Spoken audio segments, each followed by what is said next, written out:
ഈ KCL കേരള ക്രിക്കറ്റിനെ ഇനി വളർത്തുന്ന ടാലൻസിനെ അടക്കം എങ്ങനെ സഹായിക്കുമെന്നാണ് വിചാരിക്കുന്നത്?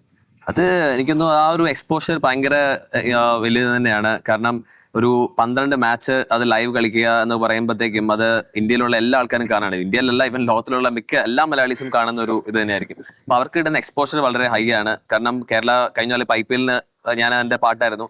അവിടെ ചെല്ലുമ്പോഴൊക്കെ എല്ലാവരും അവരെ പറ്റി നമ്മുടെ ഈ KCL സീസൺ 1 പറ്റി പറയുന്ന ഒരു കമന്റ് ഭയങ്കര കമന്റബിൾ ആണ്.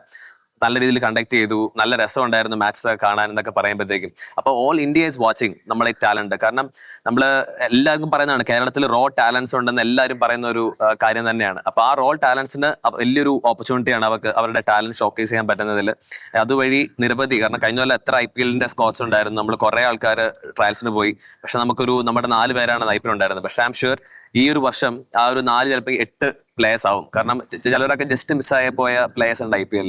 അപ്പൊ ആ ഒരു 4-8 ആവുമ്പോഴത്തേക്കും, കാരണം നമ്മുടെ കേരള ടീമിൽ ആ ഒരു 8 പേര് പ്ലേയിങ് ലെവലിൽ കളിക്കുമ്പോഴത്തേക്കും ആ ഒരു എക്സ്പോഷർ വളരെ ഹൈ ആണ്. നോക്കുവാണെങ്കിൽ പഞ്ചാബിൽ നോക്കുവാണെങ്കിൽ ഒരു പ്ലേയിങ് ലെവലിൽ അതിൽ 9 പേരും IPL പ്ലേയേഴ്സ് ആയിരിക്കും. അപ്പൊ ആ ഒരു എക്സ്പീരിയൻസ് ആണ് അവിടെ കാണുന്നത്. അപ്പൊ അത് കേരള ക്രിക്കറ്റിന് എപ്പോഴും ഇനി കമ്മിങ് ഫ്യൂച്ചർ ആയിക്കോട്ടെ വലിയൊരു എക്സ്പീരിയൻസ് തന്നെയായിരിക്കും. ഒരു ടഫായിട്ടുള്ള KCL സെഷനിലേക്ക് കടക്കുമ്പോൾ അപ്പോൾ എനിക്ക് തോന്നുന്നു നിങ്ങളുടെ ടാലൻസ് കേരളത്തിന് ഷോക്കേസ് ചെയ്യുക എന്നുള്ളത് മാത്രമല്ല, റെസ്റ്റ് ഓഫ് ഇന്ത്യ അടുത്ത IPL ഓപ്ഷനൊക്കെ നടക്കുമ്പോൾ KCL നടത്തിയിട്ടുള്ള പ്രകടനവും അല്ലെങ്കിൽ കളികൾ കൂടി അവർ ഒരു തരത്തിൽ മാനദണ്ഡമാക്കോ അല്ലെങ്കിൽ അവർ കാണുമെന്ന് വിചാരിക്കുന്നുണ്ടോ? തീർച്ചയായിട്ടും ഈ പറഞ്ഞ പോലെ തന്നെ നല്ല പ്ലാറ്റ്ഫോമാണ്. പെർഫോം ചെയ്താൽ തീർച്ചയായിട്ടും അവർ കൺസിഡർ ചെയ്യുന്നുണ്ട്. അതിന്റെ ഉത്തമ ഉദാഹരണമാണ് കഴിഞ്ഞ വർഷം കളിച്ച 3 പേര്. സഞ്ജുവിനെ ഞാൻ ഇൻക്ലൂഡ് ചെയ്യുന്നില്ല, അതല്ലാണ്ടുള്ള 3 പേര്. അതിൽ അവർ ഡിമാൻഡ് ചെയ്യുന്ന ഒരു കാര്യമേ ഉള്ളൂ, അവർ IPL കൺസിഡർ ചെയ്യണമെന്നുണ്ടെങ്കിൽ ഇങ്ങനത്തെ ടൂർണമെന്റ്സ് എക്സ്ട്രോർഡിനറി ആയിട്ട് എന്തെങ്കിലും ചെയ്യുന്നവരെ മാത്രമേ അവർ കൺസിഡർ ചെയ്യുന്നുള്ളൂ. ഇപ്പോൾ സച്ചിൻ ചേട്ടനാണെങ്കിൽ കഴിഞ്ഞ വർഷം 12 മാച്ചിൽ 700 മേലെ റൺ അടിച്ചതിൽ 2 100 ഉണ്ടായിരുന്നു.